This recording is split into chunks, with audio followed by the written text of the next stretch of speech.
안녕하세요. 사연에 빠지다의 DJ 민영입니다. 오늘 사연자는 참고 견뎌보려던 와중에 결국은 이성의 끈이 빠지지 끊어져 버리고 말았다는데요. 과연 어떤 사연인지 들어보시겠습니다. 오늘도 두 가지 사연 준비되어 있는데요. 끝까지 들어주실 거죠?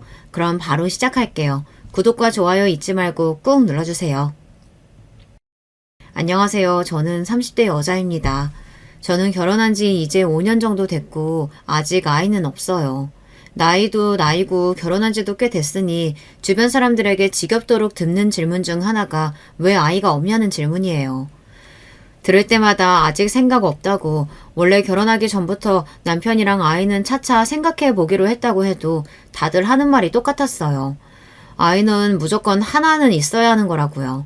좋게 좋게 웃으며 이야기를 해도 다들 제가 터무니없는 소리를 한다고 생각했어요. 심지어 한 번은 쉬는 날 남편이랑 둘이 마트에 장을 보러 갔는데 돈가스 시식하시는 아주머니랑 아주 잠깐 이야기하는데 저희 부부가 아이 없다는 이야기를 들으시고는 갑자기 제 등까지 때리시면서 왜 애를 안 낳냐고 훈수를 뒀다니까요. 기분이 상한 남편이 아주머니에게 왜 알지도 못하면서 그런 말을 함부로 하느냐고 한마디 하고 나서는 아주머니도 당황하셨는지 대충 웃으며 상황을 넘어가려 하셨지만 남편은 끝까지 사과를 받아내야겠다고 했어요. 아는 사이도 아닌데 사람 등까지 때려가면서 할 이야기는 아니죠. 당장 사과하세요. 아유, 젊은 사람이 까칠하네. 그냥 내 딸 같아서 한마디 한 거 가지고 왜 그래. 사람 무안하게. 남편이랑 아줌마가 티격태격 하는 소리에 주변의 사람들까지 웅성웅성하며 모였습니다. 딸은 무슨, 어떤 엄마가 딸한테 그렇게 말을 해요? 암튼 잘 알지도 못하시면서 아무한테나 선 넘지 마세요. 아셨어요? 여보, 별일 아닌 거 가지고 왜 그래. 아주머니 무안하시잖아. 그만해. 그나마 다행인 건 제가 옆에서 말리니 남편도 금방 구겨진 표정을 풀고 카트를 끌고 가버렸다는 겁니다. 마트를 나와서도 남편은 화가 풀리지 않는지 연신 짜증을 냈어요. 우리가 애를 낳든 말든 도대체 무슨 상관이라고 멋대로 훈수를 두고 난리야. 진짜 우리나라 아줌마들이 문제라니까. 그냥 농담하신 거 가지고 뭘 또 그렇게까지 예민하게 굴어. 우리가 그런 소리 한두 번 들어? 물론 저도 저에 대해 잘 모르는 사람들에게 그런 이야기를 들을 때마다 남편 못지않게 기분이 상해요. 하지만 말 그대로 나에 대해 모르는 사람들이 그냥 하는 소리인데 굳이 예민하게 받아들일 필요 없다고 생각했습니다. 남편과 저는 어릴 때부터 한 동네에서 자란 동창이에요. 초등학교, 중학교 같이 나왔습니다. 지금의 시누이인 남편의 동생과도 언니 동생 하면서 친하게 지냈어요. 제가 성인이 된 후 오랜만에 시누이 집에 놀러 갔다가 군대를 제대하고 나온 남편을 만나 다시 알고 지내게 됐거든요. 몇 년 가깝게 지내다가 자연스레 연애하고 결혼했습니다. 남편이 원래 학교 다닐 때도 공부만 하고 친구는 별로 없어서 당시에는 제가 썩 좋아하지 않았었는데 어른이 되고 나서 보니 그런 모습이 오히려 멋있게 보이더라고요. 남편이 명문대를 나와 석사까지 마치고 대기업 연구원으로 취직했거든요. 제가 속물근성이 있는지 능력 있는 남편의 모습이 멋있게 보였습니다. 그래서 결혼까지 하게 된 거예요. 저와 남편은 성격이 정반대예요. 저는 무슨 일이 생겨도 크게 동요하지 않고 그러려니 하고 넘기는 성격인데 남편은 굉장히 예민하고 차가운 성격이라 누가 듣기 싫은 소리를 하면 잘 넘어가지를 못해요. 한번 기분이 상하면 상대방에게 사과를 받아야만 항상 상황이 정리됐습니다. 사실 뭐든 대수롭지 않게 넘기고 긍정적인 성격인 저와 달리 항상 철저하고 냉정한 남편의 똑부러지는 모습이 좋아서 결혼한 거예요. 저에게 없는 면이 남편에게 있는 게 어른스럽게 보였거든요. 그런데 나이가 들면 들수록 남편의 그런 점이 저를 힘들게 할 때가 있었어요. 남편은 항상 본인의 생각이 제일 옳다고 생각했습니다. 본인이 납득 안 되는 상황이 생기면 끝까지 걸고 넘어졌어요. 그런 점은 부부싸움을 할 때도 나타났어요. 한 번은 이런 적이 있었습니다. 시어머니께서 제가 한 갈비찜이 먹고 싶다고 하셔서 일이 끝나자마자 고기를 사다 시댁에 갔어요. 시어머니께서 종종 드시고 싶은 게 있으면 저에게 좀 해달라고 연락이 올 때가 있었거든요. 처음엔 저도 일 끝나고 장까지 봐서 시댁에 가기 귀찮았지만 제가 한 음식이 맛있어서 하시는 말씀인데 거절하기 어려웠습니다. 그래서 그날도 기분 좋은 마음으로 시댁에 가서 갈비찜을 해서 퇴근하고 시댁에 온 남편과 함께 저녁을 먹었습니다. 설거지까지 마친 제가 남편이랑 시부모님이 거실에 앉아 이야기를 나누고 계시길래 저는 텔레비전을 봤어요. 마침 뉴스가 하고 있길래 리모컨을 찾았습니다. 저는 평소에 정치에 전혀 관심이 없고 정치 가지고 알가알부하는 사람도 별로 좋아하지 않아요. 그래서 리모컨을 들고 채널을 바꿨습니다. 그런데 갑자기 시어머니가 저에게 버럭하시더라고요. 어머, 나 집중해서 뉴스 보고 있었는데 말도 안 하고 갑자기 채널 돌리면 어떡하니? 죄송해요, 어머님. 제가 정치 뉴스 보는 걸 싫어해서 저도 모르게 채널을 바꿨네요. 다시 틀어놓을게요. 시어머니의 말씀에 저는 황급하게 다시 채널을 바꿨습니다. 너는 애가 어릴 때부터 세상 돌아가는 거엔 영 관심도 없고 맨날 놀러 다니기만 하더니 여전하구나? 사람이 하루에 한 번은 뉴스도 보고 정치인들이 하는 이야기도 들어야 견문이 넓어지는 거야. 아무리 무식해도 명색이 대기업 연구원 남편이랑 사는데 부부끼리 대화가 좀 통하려면 노력을 해야지. 시어머니의 날카로운 말에 저는 순간 말문이 턱하고 막히고 말았습니다. 한두 번 듣는 소리도 아니었지만 매번 들을 때마다 가슴이 따끔거렸어요. 채널 좀 바꾼 거 가지고 뭘 이렇게까지 얘기해요. 은혜 원래 텔레비전은 드라마만 봐요. 복잡하고 어려운 건 딱 질색이라고.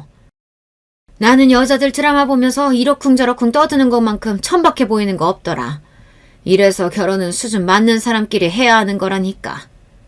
남편은 나름 제 편을 들겠다고 했지만 저에게 전혀 도움이 되지 않았습니다. 오히려 더 마음만 다칠 뿐이었어요. 또 어머니, 그만 좀 하세요. 부부 사이에 수준이라고 할 게 뭐가 있다고 며느리한테 그런 소리래요.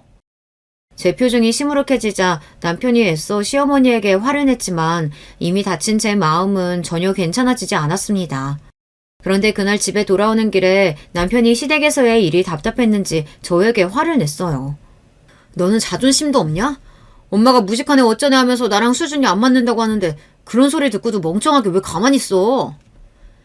남편 나름대로 속상해서 하는 소리라는 걸 알지만 저도 속상했습니다. 하루 종일 가게에서 서서 일하고도 집에 못 가고 시댁에 가서 밥상 차리고 설거지까지 다 했는데도 시어머니에게 그런 소리를 들었으니 화가 나고 아직도 가슴이 뛰고 얼굴이 뜨겁게 익어 있었습니다. 그런데 남편까지 저에게 답답하다며 구박을 하니 화가 나더라고요. 나라고 뭐 성질이 없어서 이 시간에 시댁까지 가서 밥하고 설거지까지 하면서 참고 있는 줄 알아? 어차피 내가 말해봐야 어머니가 보시기엔 부족하고 마음에 안 드는 며느리니까 그러니까 나도 그냥 꾹 참고 있는 거라고. 지금 이 와중에 너는 우리 집에 가서 밥하고 설거지한 게 억울하냐?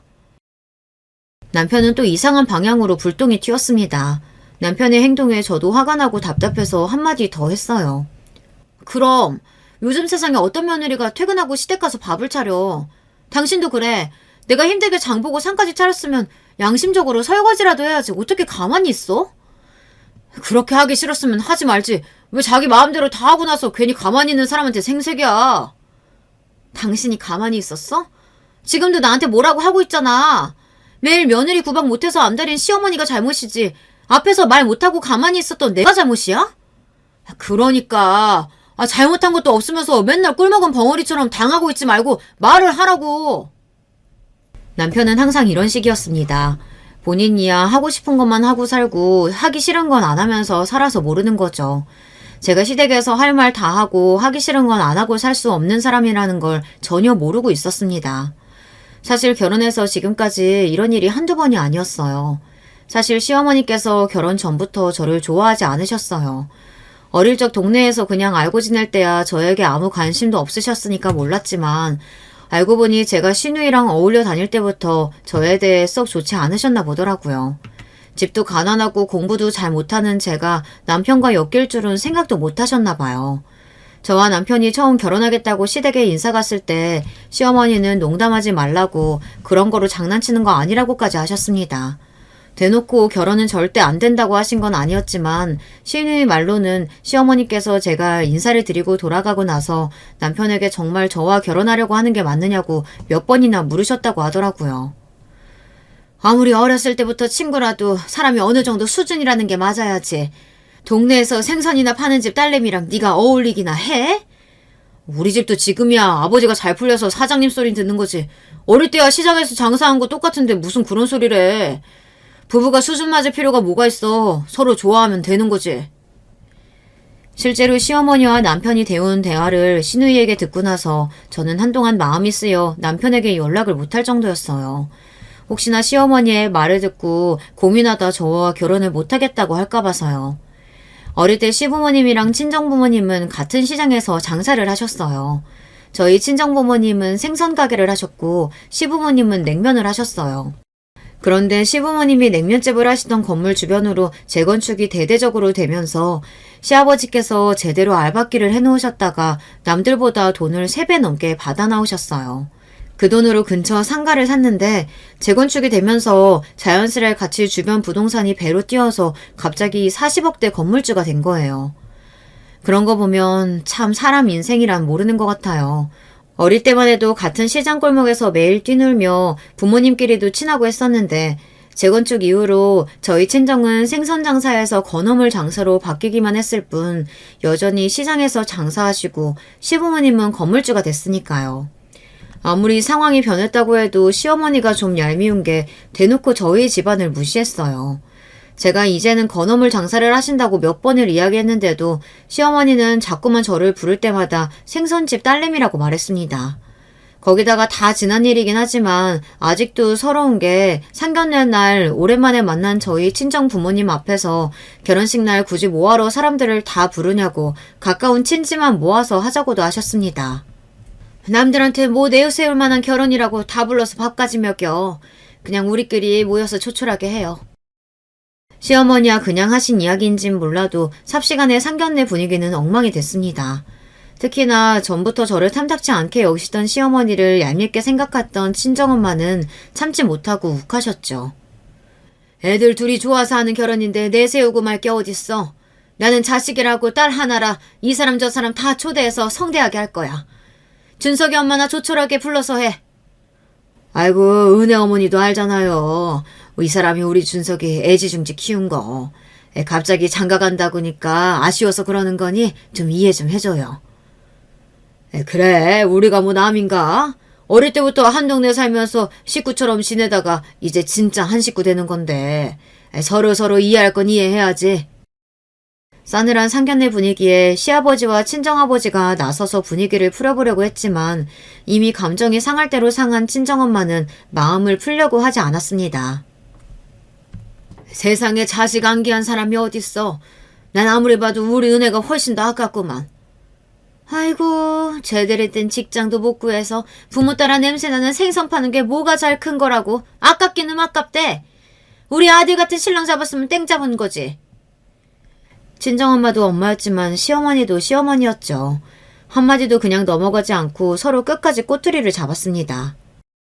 우리 가게 건어물 장사로 바꾼 지가 언젠데 아직도 냄새나는 생선이래. 결국은 폭발한 엄마가 자리에서 벌떡 일어나면서까지 소리를 질렀습니다. 그러자 시어머니도 마찬가지로 자리에서 벌떡 일어나 삿대질을 했어요. 건어물이랑 생선이랑 다를 게 뭐래? 냄새나고 구질구질한 건 똑같지. 여보, 사돈 되실 분들한테 뭐 하는 짓이야? 그만해. 그래, 너 나랑 한번 해보자는 거지? 애들 결혼이고 뭐고 오늘 너 죽고 나 죽자. 너 이리 나와. 아무리 그래도 상견례 자리인데 이러다간 정말 큰일 날 것 같아 저와 아버지는 어머니를 따라 일어나 양쪽에서 어머니를 잡았습니다. 그런 와중에 이런 사달을 만든 시어머니는 오히려 더 씩씩거렸습니다. 그때였습니다. 그 난리가 나도 가만히 있던 남편이 자리에서 의자를 뒤로 밀고 일어났습니다. 그러더니 하는 말이 기가 막혔어요. 제 상견례 자리가 이렇게 될 거라고는 상상도 못했는데 두 분 다 정말 너무하시네요. 자식들 앞에서 이런 꼴까지 보이셔야겠어요? 앞으로 결혼식이든 뭐든 저희 둘이 알아서 할 테니까 양가 부모님께서는 저희 결혼에 일절 신경 쓰지 마세요. 남편은 미간을 잔뜩 구긴 채 그대로 식당을 나가버렸습니다. 저는 놀라서 그 뒤를 따라 나갔어요. 그리고 남편의 차에 따라 탔습니다. 그러고는 하는 말이 놀라웠어요. 우리 엄마 저러는 게 어디 한두 번이야. 그냥 그러려니 옮기실 수도 있지. 장모님도 꼭 저렇게 똑같이 구셔야겠어. 저 식당 회사 선배 형네 가게라 어렵게 예약해 준 건데 이제 회사에도 우리 집 막장 집구석이라고 소문 다 나게 생겼다. 진짜 쪽팔려. 남편 성격상 나서서 우리 집 편을 들어줄 거라고는 생각 안 했지만 그 와중에 남편은 자기 걱정만 하고 있더군요. 상견례 한 식당이 회사 선배 형네 가게인데 오늘 일이 금방 회사에 소문이 날 거라며 남편은 아직 일어나지도 않은 일을 걱정했어요. 지금 그런 걱정할 때야? 결혼 앞두고 양가 어머님이 저렇게 싸우셨는데? 두 분이 싸우시든지 말든지 우리랑 무슨 상관이야. 그렇다고 결혼 안 할 것도 아닌데. 남편이 저와 많이 다른 사람이라는 거야 진작 알고 있었지만 이 정도로 생각하는 게 다를 줄은 몰랐습니다. 제 마음을 몰라준다고 해서 남편이 원망스럽지는 않았습니다. 남편은 원래 어릴 때부터 본인의 부모님을 별로 좋아하지 않았어요. 돈 조금 더 벌겠다고 알바끼까지 해서 주변에 다 재건축이 들어갔는데 장사도 안 하면서 끝까지 남아 버틴 것도 쪽팔렸고 그 돈으로 건물 좀 샀다고 무슨 부자처럼 구는 것도 싫다고 했었어요. 그렇다 보니 남편은 뭐든지 결정을 할 때 본인이 알아서 결정하고 행동했어요. 부모님께 도움도 일절 받지 않았고요. 남편이 그런 사람이다 보니 아마 남편도 저를 이해하지 못할 거예요. 저야 어릴 때부터 특별히 좋아하는 것도 잘하는 것도 없이 살다가 점수 대충 맞춰 대학 나와 지금은 부모님 가게에서 일하고 있으니까요. 평생 쉬지 않고 열심히 살아온 남편이 보기에는 이런 제가 답답하고 이해도 안 될 텐데 그래도 연애하는 동안 싫은 내색 안 하고 잔소리 한 번 안 하는 거 보면 남편이 저를 많이 좋아하고 있다고 느꼈습니다. 그래서 결혼도 결정한 거고요. 식당 룸 안에서 일어난 일이라 직원들도 못 들었을 거야. 괜한 걱정하지 마. 남편에게 서운한 점이 없는 건 아니지만 남편도 저의 부족한 점을 항상 이해해주니 저는 애써 예민하고 날카로운 남편의 성격을 받아주고 보듬어주려고 노력했어요. 그렇게 저와 남편은 상견례 날 양가 부모님의 불미스러운 일을 제대로 마무리하지 않은 채 결혼식을 올렸습니다. 결혼식을 준비하는 내내 친정엄마의 잔소리와 원망 섞인 소리를 듣느라 저도 죄송스러운 마음이 있기는 했지만 남편 말대로 우리 둘이 좋아서 하는 결혼식이니 우리가 알아서 하면 되는 거라고 여겼습니다. 그런데 살다 보니 이게 또 항상 제 마음 같지는 않더군요. 저도 남편도 서로를 향한 마음이 영원히 변하지 않을 줄 알았는데 둘 다 사람이다 보니 서서히 변해갔습니다. 결혼하기 전 남편과 상의해서 결정한 내용이 있었어요. 먼저 결혼은 해도 아이는 필수라고 생각하지 않는 것. 두 번째, 각자의 수입이나 지출은 알아서 관리하고 절대 간섭하지 않을 것. 마지막, 아무리 부부라고 해도 평일이든 주말이든 모든 걸 함께 공유하려고 하지 않을 것. 대부분 남편이 요구한 상황이긴 했지만 저도 특별히 어려울 것 같지 않아 다 동의했어요. 주변에서는 다들 아이 없이 정말 살 수 있냐, 부부끼리 얼마를 벌고 얼마를 쓰는지 모르고 산다는 게 말이 되냐, 그런 말들이 많았지만 저는 나쁘지 않다고 생각했어요. 결혼 전 제가 남편이 좋았던 이유도 저에게 간섭하지 않고 잔소리하지 않아서 좋았던 거니까요. 그런데 좋은 방향으로 생각했던 이 규칙들이 막상 결혼하고 나니 자꾸만 제 발목을 잡았습니다. 한 번은 이런 적이 있었어요. 제가 부모님과 함께 일하는 시장에 모임이 하나 있는데요. 시장에서 장사하는 제 또래 언니 친구들이 만든 모임인데 한 달에 한 번 정도 부부끼리 여행도 가고 술자리도 갖고 하는 모임입니다. 모임을 하는 언니나 친구들이랑 저도 친한데 제가 결혼을 늦게 한 편이라 저는 정작 부부 모임에는 가본 적이 없었어요. 그래서 결혼하게 되면 저도 그 모임에 갈 수 있을 테니 은근 기대하고 있었습니다. 그래서 제가 결혼하고 첫 달 모임에 남편에게 함께 갈 수 있는지 물어봤습니다. 처음 참석하는 거라 모임 사람들이 일정을 우리 부부에게 맞춰주기로 했다고요.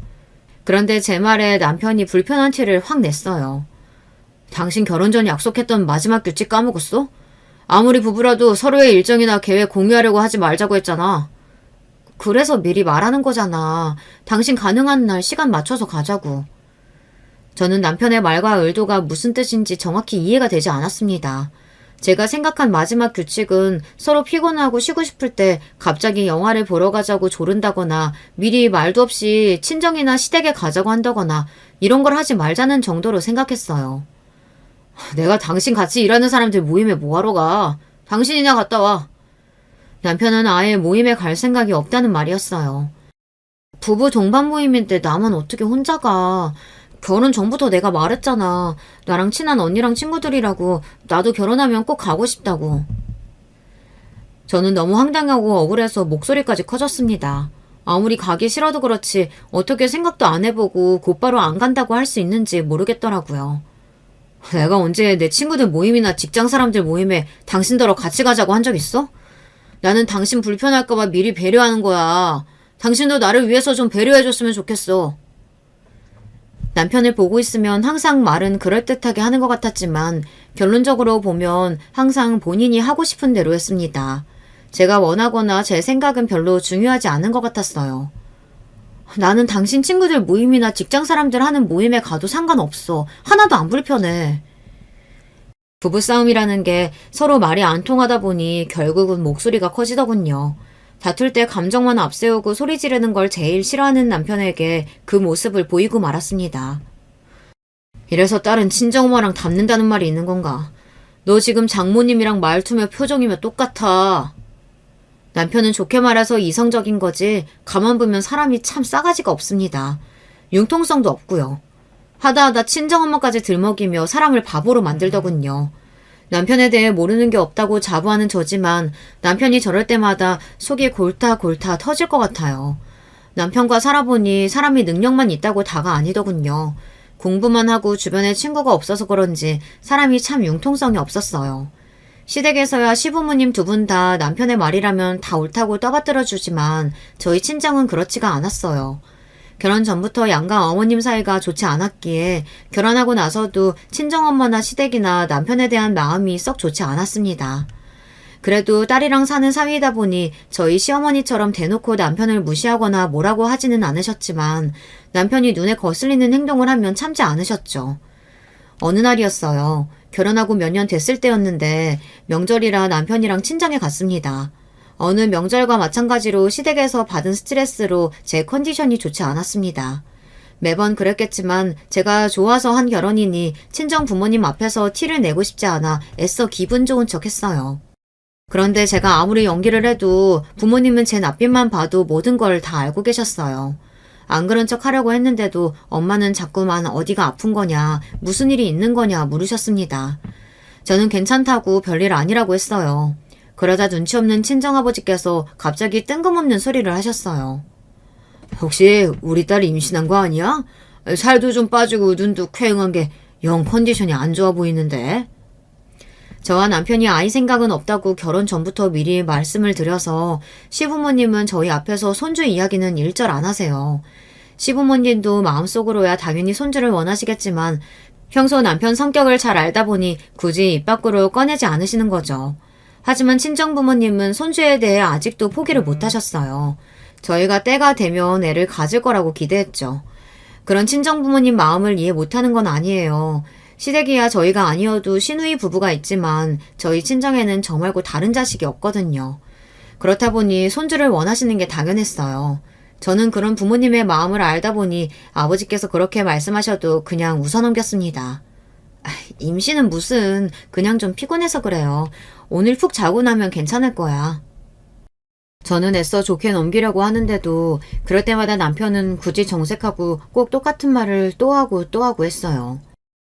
장인어른, 저번에도 말씀드렸다시피 저랑 은혜는 아직 아이 생각이 없어요. 그러니까 행여 농담으로라도 그렇게 말씀 안 하셨으면 좋겠습니다. 사람이 융통성이 없어도 저렇게 없을 수가 있을까요? 그냥 좋게 좋게 넘어가자는 말을 남편은 전혀 모르는 사람이었어요. 그런 남편의 성격을 가만히 봐주지 못하는 건 친정엄마도 마찬가지였습니다. 자네야말로 답답한 소리 좀 그만하게. 우리 은혜가 어릴 때부터 아기든 동물이든 얼마나 좋아했는데 이게 다 자네가 애 생각 없어서 우리 은혜한테 강요하는 거잖아. 엄마 아니야. 우리 둘 다 애는 무조건 안 낳겠다는 게 아니라 지금은 아직 애 낳을 생각이 없다는 거지. 지금은 일이 더 중요할 때니까. 역시나 항상 수습하는 건 저의 몫이었습니다. 친정어머니의 말에도 남편은 불만이 가득한 얼굴로 입을 꾹 다물고 있었어요. 아이고, 맨날 건물주라고 돈 자랑질 해대면서 뭘 얼마나 벌어서 쌓아주려고 애까지 미루고 일을 한대? 남편은 남편이지만 친정어머니도 어머니입니다. 안 그래도 시댁에서 이래저래 고생하고 온 딸 마음 편하게 쉬지도 못하게 하셨어요. 그때였습니다. 제가 한마디 더 하려던 찰나 남편이 참지 못하고 또 나섰어요. 장인 장모님 세대나 결혼하면 아이가 의무였지 저희 세대는 전혀 그렇지가 않아요. 세상에 할 일이 얼마나 많은데 저는 자식한테 평생 발목 잡혀가며 살고 싶지 않습니다. 순간 집안에 정적이 흘렀습니다. 웬만해서 모든 말을 다 받아치는 친정어머니마저 말문이 막혔는지 어안이 벙벙하다는 눈빛으로 혀만 끌끌 찼어요. 명절이라고 오랜만에 친정에 간 거였는데 역시나 또 남편 때문에 분위기가 흐려져 대충 저녁만 먹고 집에 왔습니다. 그날도 집에 돌아와 저는 남편이랑 티격태격 했습니다. 남편을 도무지 이해하려고 해봐도 이해가 되지 않아서요. 나도 시댁에 가서 별의 말만 다 들어도 웬만하면 다 참고 오잖아. 내가 백날 이야기한다고 해서 어른들 생각 안 바뀌니까. 근데 당신은 우리 집에 갈 때마다 부모님 하시는 말씀에 꼭 그렇게 토를 달아야 직성이 풀려? 그냥 좀 웃으면서 넘길 수 없어? 진심으로 궁금해서 남편에게 물었습니다. 남편과 살면 살수록 느끼는 건데 남편은 냉정하고 이성적이라기보단 사회성이 좀 부족해 보여요. 아니면 자기 자신 말고 다른 사람의 생각이나 마음 같은 건 전혀 신경 쓰지 않는 것 같았습니다. 시어머니는 제 자존감을 뭉개가며 할 말 못할 말 구분 안 하고 하세요. 그래도 저는 참습니다. 반면에 저희 친정부모님이 하시는 정도는 보통 부모라면 다들 하시는 이야기예요. 그런데도 남편은 본인이 하고 싶은 말을 참으면 죽기라도 하는 병에 걸리기라도 한 사람처럼 할 말이 있으면 참지를 못했어요. 시어머니도 시어머니였지만 남편의 그런 모습에 저는 슬슬 지쳐갔습니다. 그러던 어느 날이었어요. 시댁이든 친정이든 힘든 일이 있더라도 삶은 또 살아야 하니 애써 지난 일은 잊고 열심히 살았습니다. 저는 시장에서 일하다 보니 새벽 5시에 일어나서 출근해요. 남편도 워낙 부지런한 사람이라 제가 일어날 때 같이 일어납니다. 대신 남편은 헬스장에 운동하러 가요. 본인 몸이나 건강을 굉장히 챙기거든요. 운동 가기 전에 제가 만들어준 샐러드와 과일 주스를 가지고 나갑니다. 물론 자기 건강 챙기고 몸 챙기는 거 좋습니다. 그런데도 그것마저도 저를 피곤하게 하니 힘들었어요. 혹시나 제가 장을 못 봐서 샐러드나 주스가 부실하면 그렇게 인상을 쓰고 구박했습니다. 내가 아침상을 거하게 차려달라는 것도 아니고 고작 샐러드랑 과일 몇 개 갈아주는 건데 그것도 귀찮아서 점점 부실해지는 거야? 고작이라니. 나도 출근 준비하면서 매일 야채 사서 씻고 다듬는 게 얼마나 힘든 일인데. 오늘 퇴근하고 오면서 재료 사올 테니까 오늘은 그냥 좀 먹어. 남편이 그런 소리를 할 때마다 저는 서운하다 못해 서럽습니다. 사실 제가 말을 안 해서 그렇지 저도 새벽에 나가서 저녁에 들어오는데도 집안일은 전부 다 제가 해요. 항상 뭐든 공평하게 철두철미한 사람이 집안 돌아가는 일에는 전혀 관심이 없습니다. 결혼 초기에는 할 줄 몰라서 그런가 보다 싶어 한두 번 제가 가르쳐줬어요.